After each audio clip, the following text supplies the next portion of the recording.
নমস্কার বন্ধু, sport pencil চ্যানেলের আরো একটি ভিডিওতে আপনাকে স্বাগত জানাবো। ভিডিও শুরুতে সব থেকে গুরুত্বপূর্ণ যে খবর নিয়ে ইস্টবেঙ্গলের খবর নিয়ে আসছি। তখন ইস্টবেঙ্গলের কোচ ছিল মর্গান সাহেব, ব্রিটিশ কোচ। কলকাতা লিগের এরিয়ানের বিরুদ্ধে একটি ম্যাচে একজন একদম অখ্যাত একটা গোলরক্ষককে নামিয়ে দিয়েছিলেন। 4-1 গোলে একটা অভাবনীয় পরাজয় ইস্টবেঙ্গল ক্লাব এরিয়ানের কাছে স্বীকার করতে বাধ্য হয়। গত 40 বছরে ইস্টবেঙ্গল কখনো কলকাতা লিগে 4 গোল খায়নি কোনো কারো কাছে। এরকম ঘটনা ঘটেছিল। খুব স্বাভাবিকভাবেই ইস্টবেঙ্গল সমর্থকদের রোষের পরে হচ্ছে সেই গোলরক্ষক। কিন্তু সেখানেই শেষ নয়, পরবর্তী সময়ে তিনি দারুণ প্রত্যাবর্তন ঘটান। আই লিগ চ্যাম্পিয়ন দলের সদস্য, সে বছর তিনি সেরা গোলরক্ষকের শিরোপা পান, গোল্ডেন গ্লাভস অর্জন করেন। তারপরে তার ফুটবলার জীবন শুধুই উত্থান আর উত্থান। এটিকের হয়ে চ্যাম্পিয়ন দলের তিনি সদস্য ছিলেন। এখন যিনি মোহনবাগান দলের কোচ হয়েছেন, সেই স্প্যানিশ ভদ্রলোক, উনি নিজে ফুটবলার জীবনে ছিলেন গোলরক্ষক। তার প্রশিক্ষণে নিজেকে দুর্দান্তভাবে মেলে ধরেছিলেন। তার অপর নাম হচ্ছে দেবজিৎ। সে দেবজিৎ মজুমদার 2 বছরের চুক্তিতে ইস্টবেঙ্গল ক্লাবে যোগদান করার সঙ্গে সঙ্গেই কিন্তু বন্ধু নিশ্চিন্তভাবে বলা যায় যে ইস্টবেঙ্গলের এবারে লাস্ট ডিফেন্স গোলরক্ষক পজিশনটা বলতে গেলে ভারত সেরা। আইএসএল এর কোন দলের এত দুর্দান্ত গোলরক্ষক পজিশন নেই বলেই আমি মনে করি।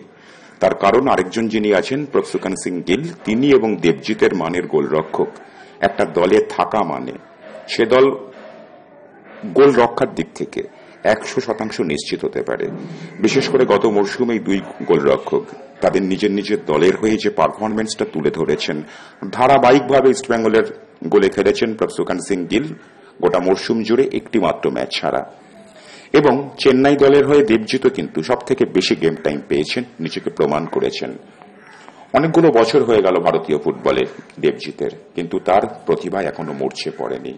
নিঃসন্দেহে বলা যায় যে এই 2 গোলরক্ষক ইস্টবেঙ্গলে থাকা মানে ইস্টবেঙ্গলের দুর্গের প্রহরী নিয়ে আর কোনো চিন্তা ভাবনা থাকে না। আপনারা জানেন যে মধ্যরাতে শহরে পৌঁছান, তার পরের দিন বিকেলেই কিন্তু বৃষ্টি ভেজা রাজারহাটে অনুশীলন শুরু করে দিয়েছে ইস্টবেঙ্গল। সমস্ত ফুটবলাররা এখনো পর্যন্ত আসেনি। যাদেরকে পেয়েছেন তাদেরকে নিয়েই কিন্তু কোচ কার্লোস কুয়াদ্রাত এবং তার সঙ্গী সাথীরা মাঠে নেমে পড়েছেন। যত দিন যাবে ততই কিন্তু ধীরে ধীরে অনুশীলনের তীব্রতা, গতি বাড়তে থাকবে সমস্ত ফুটবলার আসার সঙ্গে সঙ্গে। ঠিক এই জায়গায় দাঁড়িয়ে বন্ধু সব থেকে বড় যে খবরটা আপনাদের সামনে এই মুহূর্তে তুলে ধরব, সেটা হচ্ছে যে সাংবাদিক সম্মেলনে কি বললেন, কি সম্মেলন তো নয়, সাংবাদিকদের প্রশ্নের উত্তরে একথাই বলা যায়। খুব নিশ্চিতভাবে তিনি বলছেন যে গতবারের তুলনায় এবারের ইস্টবেঙ্গল দল অনেক শক্তিশালী। ইস্টবেঙ্গল প্রস্তুত যে কোনো দলের মোকাবিলা করার জন্য, তার দল একেবারে তৈরি এবং যত দিন যাবে প্রস্তুতি তত তুঙ্গে উঠবে। নিজের দলের প্রতি তার অগাধ আস্থা। এভাবেই তিনি এবারের ইস্টবেঙ্গল দলটা সম্পর্কে তার মতামত ব্যক্ত করছেন।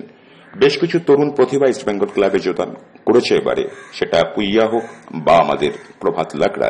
এইসব ফুটবলারদের ওপরেও কিন্তু কোচ কার্লোস কুয়াদ্রাত বিশেষভাবে আস্থা রাখছেন। গতকালের অনুশীলনে ছিলেন সায়ন ব্যানার্জি। গত মরশুমে অল্প সুযোগে তিনি নিজেকে প্রমাণ করেছেন। এইসব জুনিয়র ব্রিগেডকে নিয়ে ইস্টবেঙ্গল ক্লাবের কোচ কার্লোস কুয়াদ্রাত তার ঘুঁটি সাজাচ্ছেন। ঠিক একথা যখন বলছি তখন বন্ধু ফুটবল মরশুমের ঢাকে কাটি পড়তে কিন্তু আর বিশেষ বাকি নেই।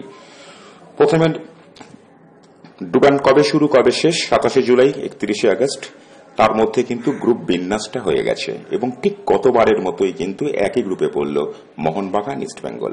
অর্থাৎ 1 মাসের ব্যবধানের মধ্যে দুটো ডার্বি ম্যাচ ফুটবল প্রেমীরা দেখতে চলেছে।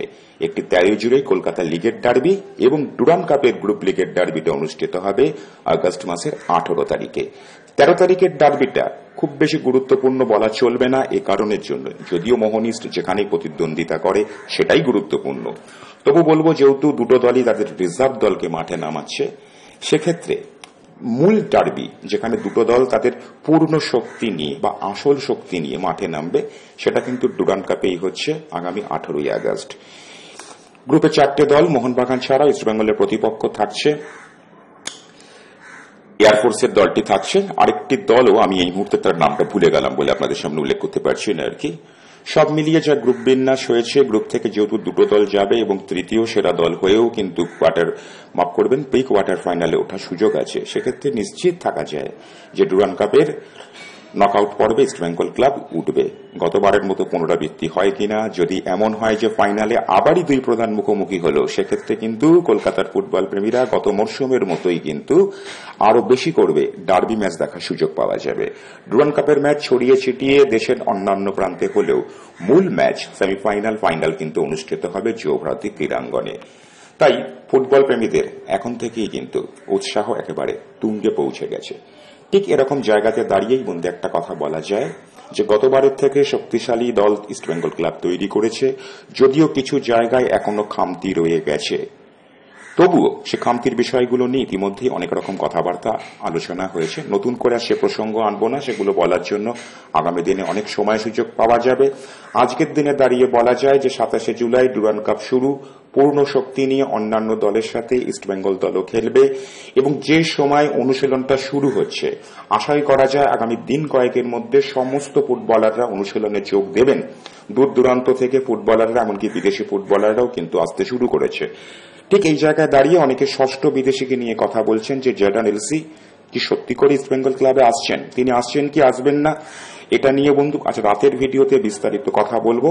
তবে একটা কথা বলা যায়, অন্যান্য বিদেশি ফুটবলারদের অফিসিয়াল অ্যানাউন্সমেন্ট হয়ে গেলেও ষষ্ঠ বিদেশিকে নিয়ে এখনো পর্যন্ত ইস্টবেঙ্গল ক্লাব অ্যানাউন্সমেন্ট করেনি। আমি বলবো সেটা নিছকে সময়ের অপেক্ষা। খুব বেশি যদি কোনো রকম অঘটন না ঘটে, তাহলে ষষ্ঠ বিদেশি হিসাবে জর্ডান এলসির ইস্টবেঙ্গল ক্লাবে আরো একবার অন্তর্ভুক্তি নিছকই সময়ের অপেক্ষা। তবে ওই যে বললাম, যদি অঘটন না ঘটে, তার কারণ সদ্য চোটাঘাত সারিয়ে উঠে তিনি কতটা ম্যাচ ফিটনেস প্রমাণ করতে পেরেছেন বা পারবেন, সেটাও কিন্তু একটা প্রশ্নচিহ্ন থাকবে। আজকের ভিডিওটা এখানেই শেষ করলাম।